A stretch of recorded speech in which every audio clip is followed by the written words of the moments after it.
Telugu digital media network లో political కేటగిరీలో #1 కేవలం 72 గంటల్లో 1,50,00,000 వ్యూస్ పైగా పాపులర్ టీవీ నెట్వర్క్. ఓకే. ఇప్పుడు కేసీఆర్ని జైల్లో పెట్టడమే రేవంత్ రెడ్డి లక్ష్యమా? తుపాకీ రెడీగా ఉంది, ఒక్క బుల్లెట్ ఖేల్ కథం అని చెప్పేసి రేవంత్ రెడ్డి అన్నారు. రేవంత్ రెడ్డి దెబ్బకు దెబ్బ తీయబోతున్నారా? ఈ ప్రశ్నలు ఎందుకు అడుగుతున్నానంటే, నిన్న సీఎం రేవంత్ రెడ్డి ఒక జాతీయ మీడియాకు ఇచ్చిన ఇంటర్వ్యూలో ఇలాంటి ప్రశ్నలే వచ్చిన పరిస్థితి. నేను చెబుతున్నాను, ఇప్పుడు ఒక ముఖ్యమంత్రి అయ్యే విధానం ఎలా, ఎవరికి వాళ్ళు ఏంటంటే బలమైన కులాలు ఒక గ్యాంగ్ని ఏర్పాటు చేసేసుకొని నాదొక పార్టీ అని ప్రత్యేకంగా ప్రకటించేసుకొని గ్యాంగులో ఎక్కువ సభ్యులను గెలిపించుకోవడానికి తలా 25 కోట్ల రూపాయలు పెట్టుబడి పెట్టి ఒక 100 మందికి 2,500 కోట్లు ఖర్చులు, ఇంకో 2,000, మొత్తం 4-5 వేల కోట్ల రూపాయలు ఖర్చు పెట్టి అసెంబ్లీలో మెజారిటీ సాధిస్తున్నారు. ఎందుకు మెజారిటీ సాధిస్తే ముఖ్యమంత్రి అవుతా, ఈ ముఖ్యమంత్రి అవుతా అన్న కోరికతోటి ఒక్కొక్క పార్టీ నాయకుడు 4-5 వేల కోట్ల రూపాయలు ఖర్చు పెడుతున్నాడు, 10,000 కోట్ల రూపాయలు కూడా ఖర్చు పెడుతున్నారు. ఒక్కొక్క క్యాండిడేట్ని గెలిపించడం కోసం 50 కోట్ల రూపాయలు ఖర్చు పెడుతున్నారు. ఇది ఏంటి, నేను గెలిస్తే ఓడిపోతేనేమో 50 కోట్లు పోయినట్టే, ప్లస్ గెలిస్తే నేను ఒక కనీసం 4-5 వేల కోట్లు సంపాదించుకునే ఛాన్స్ కూడా పోయినట్టే. ఎప్పుడైతే ఈ డబ్బు ప్రమేయం వచ్చిందో, అది 100 కోట్ల రూపాయల ప్రమేయం వచ్చిందో, గెలిస్తే నాకేమో 5,000 కోట్లు వస్తాయి, ఓడిపోతే 50 కోట్లు కూడా పోతున్నాయి. దీనివల్ల ఏమవుతున్నదంటే ఒకడి మీద ఒకడికి క్రోధం పెరుగుతుంది. క్రోధం పెరిగి మామూలు ప్రజా సేవ సేవ సేవ అంటున్నారు కదా, దాని వెనక ఉన్నటువంటి ఇంత దుర్మార్గం ఉంది కదా. అంటే సేవ రక్తం తాగుదామన్న దాహం, అది అధికార దాహం. అది నిజంగా సేవే అయితే ఓడిపోతే ఏడవటం ఎందుకు, హాయిగా ఇంట్లో కూర్చొని రెస్ట్ దొరికింది. ఈవెన్ ఓడిపోతే మాత్రం ప్రజాసేవ లేదా? ప్రజా సమస్యల్ని ప్రభుత్వం దృష్టికి తీసుకురాకూడదా?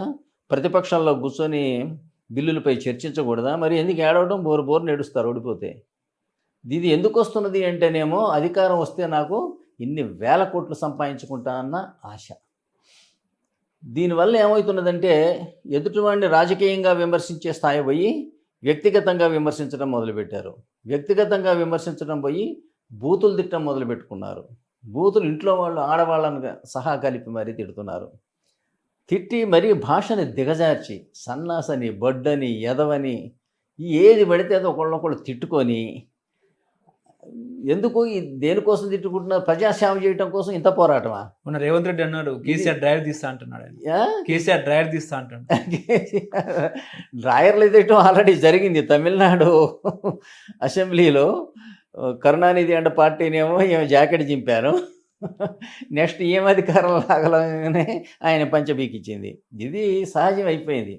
ఇదేంటి అంటే ఈ సేవాదాహం కాదు, ఇది సంపాదన దాహం. ఈ దాహంలో ఏంటంటే ఎదుటి వాళ్ళని తిట్టడానికి, కొట్టడానికి, కేసులు పెట్టి జైల్లో వేయడానికి, చివరికి ఎక్కడికి దారితీస్తుందంటే మర్డర్లు చేయడానికి కూడా దారితీస్తుంది. మీరు ఉదాహరణకు చెప్పాలంటే, ఇప్పుడు చంద్రబాబు నాయుడు గారు అధికారంలోకి వస్తే జగన్ జైలుకు పోతాడా పోరా? మీరు ఒక మాట చెప్పండి. ఆబ్వియస్ వెళ్తాడు. ఇప్పుడు మరి కేసీఆర్ అధికారంలోకి వస్తే రేవంత్ రెడ్డి జైలుకు పోయాడు. మరి రేవంత్ రెడ్డి వచ్చినప్పుడు ఈయన పోవాలా వద్దా? ఇది ఏంటంటే వీళ్ళు రాజ్యాంగం అంటే ఏంటో తెలియకుండా, ప్రజాస్వామ్యం అంటే ఏంటో తెలియకుండా, అవినీతితో డబ్బు సంపాదించాలన్న దుర్మార్గపు ఆలోచనతోటి రాజకీయాల్లోకి రావటం వల్ల వీళ్ళకి కర్మ పడుతుంది. ఈ కర్మ చివరికి వీళ్ళ ఆస్తులు, ప్రాణాలు, పరువు, సర్వస్వం. మరీ మా ఖమ్మం జిల్లాలో అయితే వేరే పార్టీలకు సపోర్ట్ చేసిన వాళ్ళ మీద కూడా కేసులు పెడుతున్నారు. వీళ్ళు పెట్టు సావనియండి. ఎందుకంటే సంపాదన కోసం, మంత్రి పదవుల కోసం మీరు పోయారు, ఎంతకన్నా తెగబడతారు. ఆయనకు సపోర్ట్ చేస్తే ఈయన కేసు పెట్టి, ఈయనకు సపోర్ట్ చేస్తే ఆయన కేసు పెడితే ప్రజలు బతికేది ఎట్లా? ప్రజలకి ఆ స్వేచ్ఛ లేదా? ఎవరొకళ్ళు సపోర్ట్ చేసే స్వేచ్ఛ? ఇది చాలా దుర్మార్గమైన వాళ్ళు నాశనం అవుతున్నారు. చివరిని ప్రజలను కూడా వీళ్ళు ఇన్వాల్వ్ చేసి ప్రజలను కూడా భయభ్రాంతులకు గురి చేస్తున్నారు. నేను భగవంతుడిని ఒకటే కోరుకుంటున్నా, వీళ్ళకి ఎప్పటికైనా రాజ్యాంగ జ్ఞానోదయం జరగాలి, ప్రజాస్వామ్య జ్ఞానోదయం జరగాలి. ప్రజాస్వామ్యం అంటే ఇది కాదు, మెజారిటీ ఉన్న చేతులు. అమెరికాలో ఉందా మీకు? అమెరికాలో రాష్ట్రపతికి పార్లమెంట్లో మెజారిటీ ఉంటుందే? ఉండదు, ఉండకూడదు కూడా. ఇప్పుడు రెండు మీ చేతిలోనే ఉంటే ప్రతిపక్షాలు బతికేదట పేక విసిగి పారేయట్లా. ఇంకో ఇంతే, ఒకటి అధికారం వచ్చినప్పుడు ఇంకొకటి జైల్లో వేస్తాడు. అమెరికాలో రాష్ట్రాలు ఉన్నాయి, 50 రాష్ట్రాలు ఉన్నాయి. ఆ రాష్ట్ర గవర్నర్కి అక్కడ అసెంబ్లీలో మెజారిటీ ఉంటుందా? ఉండదు, ఉండదు. ఉంటే వాడు అందరినీ చీల్చి చెండాడతాడు. మనం చూడట్లా తెలుగు రాష్ట్రాల్లోనే అద్దు ఆపు లేని అధికారం, తర్వాత అంతులేని అవినీతి, కులపాలన, కుటుంబ పాలన, అంతులేని హింస, దౌర్జన్యం, ఇవన్నీ దారితీస్తున్నాయి. ఎందుకు అంటే ఇవన్నీ పొలిటికల్ పార్టీలాగా బదులు ఓ గ్యాంగులాగా తయారైనవి.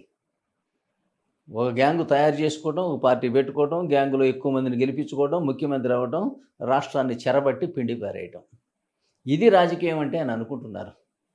దీని పర్యవసానాలు అనుభవించాల్సిందే. ఓకే, ఇప్పుడు నిజంగా రేవంత్ రెడ్డి కేసీఆర్ హెచ్చరిస్తున్నారా మిమ్మల్ని జైల్లో పెడతామని చెప్పి?